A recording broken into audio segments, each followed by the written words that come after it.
मोदी बढ़िया नेता क्यों नहीं है? मैं आपसे सवाल कर रहा हूँ उल्टा। राहुल गांधी ब्राह्मण नेता क्यों नहीं है? योगी आदित्य का नाम अजय कुमार बिष्ट है, वो ठाकुर नेता क्यों नहीं है? बहन जी सर्वजन नेता है, सर्वजन सुखाय पे काम करती हैं, राष्ट्रीय पार्टी की राष्ट्रीय अध्यक्षा हैं, 4 बार की मुख्यमंत्री, अपनी पार्टी की राष्ट्रीय अध्यक्ष है, सांसद रही हैं, सर्वजन की बात करती हैं। तो दलित नेता कैसे हैं? पहले मुझे यही समझ में नहीं आता, वो पूरे भारत की नेता क्यों नहीं है? तो ये और दूसरा बहुजन समाज है जो आप वो जो मेन स्ट्रीम मीडिया की बात कर रहे थे ना, उसमें नीचे लिखा आता है, अभी मेरे नाम के नीचे लिख देंगे अभिषेक वर्मा दलित चिंतक। कभी आपने देखा है कि ठाकुर चिंतक, ब्राह्मण चिंतक, बनिया चिंतक? मतलब हम सबकी बात कर रहे हैं, तब भी जाति विशेष के नेता नहीं, वो तो कास्ट आ गया ना, दलित कास्ट नहीं है ना। वही, ये तो बहन जी की बात। बाबा साहब को दलितों का नेता बता रहे हैं, आप मानते हैं? बाबा साहब देश के नेता हैं या भारत के नेता हैं? बल्कि वो हर तबके के नेता, विश्व के नेता हैं, विश्व ने उनके लिए बोला है। तो अब मैं ये कहना चाह रहा हूँ, जो मीडिया का प्रपंच है, हम अपने जो छोटे छोटे चैनल है, 3M से बचने के लिए कहा था काशीराम साहब ने, मनी मीडिया माफिया, जब वो खरीद नहीं पा रहा है, मीडिया से डरा नहीं पा रहा, माफिया से डरा नहीं पा रहा है, मनी से खरीद नहीं पा रहा है, अब मीडिया का सारा लेकर अपने काम कर रहा है। वो ताकत अपनी इससे कर रहा है, लोकतंत्र का चौथा स्तंभ। और ये गोदी मीडिया भी ये चला रहे हैं। हम नहीं कहते गोदी मीडिया मोदी मीडिया, हम तो साफ कहते हैं Manu media, main stream media नहीं, मनु मेन स्ट्रीम मीडिया। मगर कहीं ना कहीं यही समाज भ्रमित हो जाता है संविधान के नाम पर, और इसी यूपी में चलाया जाता है, पीडीए चलाया जाता है जी। क्या लग रहा है कि मतलब कि आज भी वो संविधान खतरे में है? मास्टर जी क्या कहना चाहेंगे कि आज के दिन खासकर क्या संदेश रहेगा समाज के लिए? आज वैसे तो शोक सभा का दिन है, लेकिन जो आपने प्रोफेसर साहब से क्वेश्चन पूछा था कि जो निजीकरण है, एजुकेशन का कॉमर्शलाइजेशन है, जॉब्स का प्राइवेटाइजेशन है, दरअसल क्या है, ये सब सरकार से जुड़ा मसला है। अब ये जो वंचित शोषित समाज है, अगर ये अपने मिजाज के लोगों को सत्ता तक पहुंचाता है इकट्ठा होके, तो जो आपका सवाल है इसका जवाब मिलता है। फॉर एग्जाम्पल, यहाँ भी कुछ वर्ष पहले बहन जी की सरकार थी, तो बहन जी ने मेरे ख्याल में 1,08,000 भर्ती करी नगर पालिका में, सफाई कर्मचारी, टीचर्स की भर्ती करी, पुलिस की भर्ती करी, और ये आज रिकॉर्ड माना जाता है कि एशिया की फेयर भर्ती थी वो। मतलब हमको अपने राजा अपने नियुक्त करने पड़ेंगे, अपने मिजाज के, जो हमारे हिमायत के हों, हमारे दर्द के राजा हों। अब कमियां कहाँ आ रही है? कहाँ कमजोर कड़ी कहीं ना कहीं नजर आ रहा है ना कि बहन जी 4 बार मुख्यमंत्री रही हैं, आज कहीं न कहीं एक सीट पाने के लिए कहीं मोहताज हैं।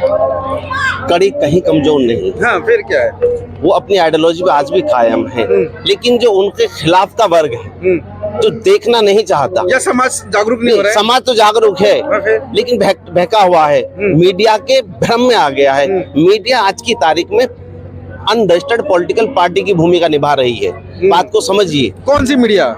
मेन स्ट्रीम की मीडिया, जिसका पहले भी थी मेन स्ट्रीम मीडिया। पहले मीडिया वालों को वो एहसास नहीं था कि हम इतना बड़ा काम कर सकते हैं। अच्छा। आज उन्हें एहसास हुआ कि हम लोगों का माइंड का डाइवर्जन कर सकते हैं। वो जिसके चाहे पक्ष में माहौल बना दे, जिसके चाहे विरोध में माहौल बना दे। हमारे लोग जो इस दर्द को समझते हैं वो मेन स्ट्रीम में नहीं है। आप यूट्यूबर्स हैं, आपकी पहुंच 1 लाख तक है, 2 लाख तक है, 5 लाख तक है, बहुत कम होगी, विश्वसनीयता भी कम है। जो मेन स्ट्रीम मीडिया है वो जो चाहे कर सकती है। मैं आपको बता रहा हूँ, अनरजिस्टर्ड पॉलिटिकल पार्टी की भूमिका निभा रही है। एग्जाम्पल के तौर पे बताऊं, अभी सैकड़ों की पोस्ट में देखता हूँ, वहाँ पे वो कहते हैं कि यार बसपा के राज में काम बहुत हुए, बसपा के राज में भर्ती बहुत अच्छी हुई, लॉ एंड ऑर्डर बहुत अच्छा था। वोट कहाँ थी फिर? वोट तो नहीं थी। क्यों? किसी ने तो उनके खिलाफ माहौल तैयार किया, वो मीडिया करता है। अगर मीडिया इस देश का निष्पक्ष भूमिका निभा दे, तो यकीन तौर पे क्या पहले वो मीडिया मतलब बहन जी के हित में काम करता था? बहन जी के हित में नहीं काम कर रहा था उस वक्त, वो उनके खिलाफ नहीं कर पाया उस वक्त शुरुआती दौर में। अब उसे एहसास हुआ है कि यार कितना अच्छा, अगर यही हद रही तो ये तो आज उत्तर प्रदेश है तो कल दिल्ली भी है। एग्जाम्पल के तौर पर बताओ, जब बहन जी मुख्यमंत्री थी तो रिलायंस वालों के क्या हुआ? जब रिलायंस वालों के यहाँ पे मॉल खुलने वाले थे, पेट्रोल पंप खुलने वाले थे, तो बहन जी ने कहा नहीं, सरकारी पेट्रोल पंप पर पेट्रोल लिया जाएगा, डीजल लिया जाएगा। नहीं खुलने दिए, लकड़ी के फट्टों बनते हमने अपनी आंखों से देखा। और वो इतना बड़ा उद्योगपति बर्दाश्त कर पाएगा? उसके कितने चैनल बताए जाते हैं? 20-30 चैनल उसी के बताए जाते हैं। तो क्या लगता है कि इन सारे प्रकरण के पीछे मीडिया का हाथ है, कि मतलब कि जो दलित नेता पीएम की कुर्सी तक नहीं बैठ पा रहे हैं? मेरे ख्याल में तो मेरे और कोई नहीं है, और बहुत से कारण हो सकते हैं, लेकिन सबसे बड़ा कारण मीडिया है। मीडिया है सबसे बड़ा कारण मीडिया है। चलिए, बहन जी जैसा नेता, मतलब कि मोदी मीडिया कह सकते हैं ना, बहन जी जैसा नेता जिसने सम्राट अशोक के काल को पुनर्जीवित कर दिया हो, तो मोदी मीडिया ना, स्थापत्य कला, हाँ वो या आप गोदी जो भी मीडिया? आप नाम दे, ये मैं आपके ऊपर छोड़ दूं। अब तो ये भी हो गया मोदी मीडिया और गोदी मीडिया। अब इस शोषित समाज को, वंचित समाज को अपने हिमायत के नेता संसद में और असेंबलियों में भेजने पड़ेंगे, इसके अलावा कोई विकल्प नहीं है। आप चाहो मगर तो तुम्हें ये जो समाज है शीर्ष नेताओं को तो गलती ठहरा देता है, मगर अपने खुद की गलती या मतलब कि जो मतलब मोहल्ले में जो वैसे नेता बनते हैं उनकी गलती कभी नहीं ठहराता। दरअसल उनसे उनका रोज का आना जाना रहता है, मिलना जुलना रहता है, उनसे काम नहीं करते। उन्हें कमी कहाँ है, गलती किसकी है? थोड़ी बहुत तो थोड़ी बहुत सब जगह कमी हो सकती है, थोड़ी बहुत कमी हो तो वो दिव्य पुरुष तो है नहीं, गलती उनसे हो सकती है, लेकिन बात नहीं है। लेकिन मतलब कि जो उस संगठन से, बीएसपी संगठन से जो जुड़ा हुआ है, जो जमीनी स्तर पर जो काम करना चाह रहा है या कर रहा है या कोई, तो क्या उसकी कमी नहीं है क्या? मुझे समझा नहीं। मैं बीएसपी पार्टी की बात कर रहे हैं कि बहन जी की बात कर रहे थे। मैंने एक एग्जांपल दिया, मैंने सिर्फ एग्जांपल दिया कि अगर उनके जैसा कोई लीडर वहां पहुंचे, जैसे बहन जी पहुंचे, उन्होंने करके दिखाया, कॉलेज खोले हैं, भर्ती की है, लॉ एंड ऑर्डर मेंटेन किया है, एक मिसाल है बहन जी का शासन। उत्तर प्रदेश नहीं, पूरे भारत का मिसाल है।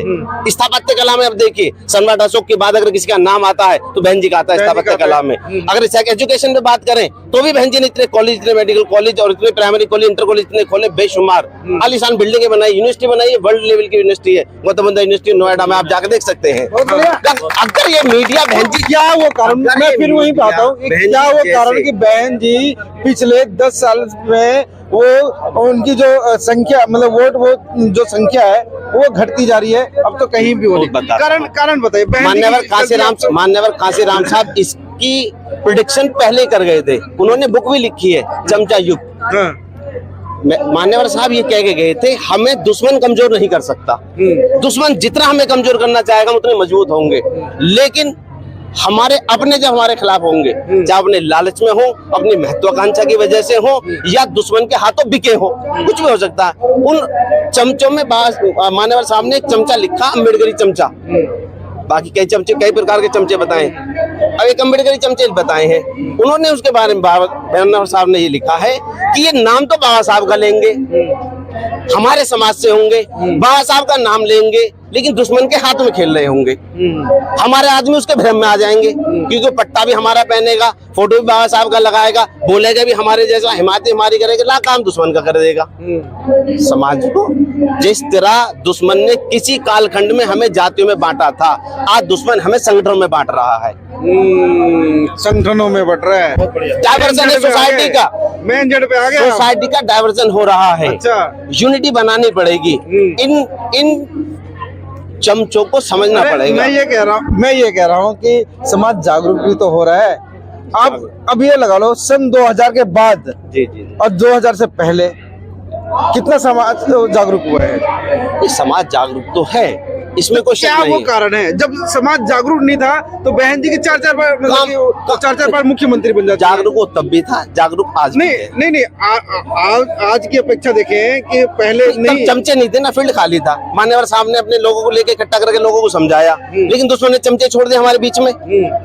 समझे ना, उनका असर पड़ता है, कोई भी हो असर पड़ता है। जब बाबा साहब का नाम लेगा तो हर आदमी इतना दूरदर्शी नहीं होता, वो आने वाले समय का अंदाज लगा ले, वो उसकी बोली वो थोड़ा बहुत अट्रैक्ट हो जाता है, उसके पीछे हो जाता है। चलिए, अगर हम बात करें तो रात से सुबह हो जाएगी, और बहुत सारी चीजें हैं। आइए सर। अभिषेक भाई, आप हापुड़ से हो क्या? जी। तो आपका काफी हमारे आजम खान मित्र हो, कभी हम गाजियाबाद में मिले थे। अच्छा। क्या संदेश रहेगा आज के दिन? देखिए, मैं बोलना नहीं चाहता था, बड़े भैया से आपने एक सवाल पूछा था, बहन जी को आपने कहा दलित नेता, तो पहले तो अपनी खुद मीडिया, हम चाहते हैं बहुजन चैनल जब हमारे लिए काम करते हैं, ये समाज का काम करते हैं, पहले तो बसपा की बात करते हैं, सब्सक्राइब लेते हैं, व्यूज लेते हैं, लाखों टन करते हैं और फिर दूसरे हाथों में खेलना शुरू कर देते हैं। दलितों की नेता मैंने कहा है, तो नहीं, मुझे यही बताना ना, मोदी बढ़िया नेता क्यों नहीं है? मैं आपसे सवाल कर रहा हूँ उल्टा, राहुल गांधी ब्राह्मण नेता क्यों नहीं है? योगी आदित्य का नाम अजय कुमार बिष्ट है, वो ठाकुर नेता क्यों नहीं है? बहन जी सर्वजन नेता है, सर्वजन सुखाय पे काम करती है, राष्ट्रीय पार्टी की राष्ट्रीय अध्यक्षा है, 4 बार की मुख्यमंत्री, अपनी पार्टी की राष्ट्रीय अध्यक्ष है, सांसद रही हैं, सर्वजन की बात करती हैं, तो दलित नेता कैसे हैं? पहले मुझे यही समझ में नहीं आता, वो पूरे भारत की नेता क्यों नहीं है? तो ये और दूसरा बहुजन समाज है जो आप वो जो मेन स्ट्रीम मीडिया की बात कर रहे थे ना, उसमें नीचे लिखा आता है, अभी मेरे नाम के नीचे लिख देंगे अभिषेक वर्मा दलित चिंतक। कभी आपने देखा है कि ठाकुर चिंतक, ब्राह्मण चिंतक, बनिया चिंतक? मतलब हम सबकी बात कर रहे हैं, तब भी जाति विशेष के नेता नहीं, वो तो कास्ट आ गया ना, दलित कास्ट नहीं है ना। वही, ये तो बहन जी की बात, बाबा साहब को दलितों का नेता बता रहे हैं, आप मानते हैं? बाबा साहब देश के नेता हैं या भारत के नेता हैं? बल्कि वो हर तबके के नेता, विश्व के नेता हैं, विश्व ने उनके लिए बोला है।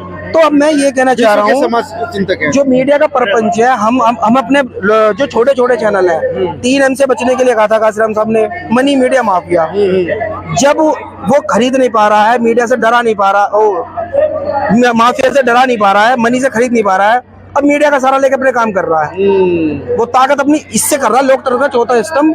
और ये गोदी मीडिया भी ये चला रहे हैं, हम नहीं कहते गोदी मीडिया मोदी मीडिया, हम तो साफ कहते हैं Manu media, main stream media नहीं, मनु मेन स्ट्रीम मीडिया। मगर कहीं ना कहीं यही समाज भ्रमित हो जाता है संविधान के नाम पर, और इसी यूपी में चलाया जाता है, पीडीए चलाया जाता है जी। क्या लग रहा है कि मतलब कि आज भी वो संविधान खतरे में है, या संविधान खतरे में था ही नहीं, जो संविधान को सर पे लेकर घूम रहे थे कि हम संविधान बचा के रहेंगे, आज भी कहीं ना कहीं अत्याचार हो रहे हैं बहुजनों पे और दलितों पे, आज भी कहीं ना कहीं संविधान का उल्लंघन किया जा रहा है, वो कहाँ गए? देखिए, पहली बात है, बकवास की बात है कि संविधान खतरे में है, ठीक है ना? किसके बाप में दम नहीं है जो संविधान को खत्म कर ले। ये तो उनका एक चाल है, षड्यंत्र है कि संविधान खतरे में है, उनकी रोजी रोटी खतरे में, उनकी राजनीति खतरे में है। आज वो बाहर निकल के घूम रहे हैं, कुछ भी खतरे में ना है। बीजेपी कहती है मुस्लिम देश को खा जाएंगे, हिंदू खतरे में है। हिंदू खतरे में लगता है? प्रधानमंत्री हिंदू, गृह मंत्री हिंदू, मुख्यमंत्री हिंदू, राज्यपाल हिंदू, फिर भी हिंदू खतरे में है। वो ऐसी डर बैठा रहे हैं कि मुसलमान खा जाएंगे, ऐसी हमें दिखा रहे संविधान खा जाएंगे। कैसे खा जाएंगे? संविधान खतरे में नहीं है, इनकी राजनीति खतरे में, इनका षड्यंत्र खतरे में है। और जब बहुजन ऐसे भ्रमित नहीं होगा तो बीजेपी और कांग्रेस मिलकर लड़ेगी, ये खतरे में है, संविधान खतरे में नहीं है।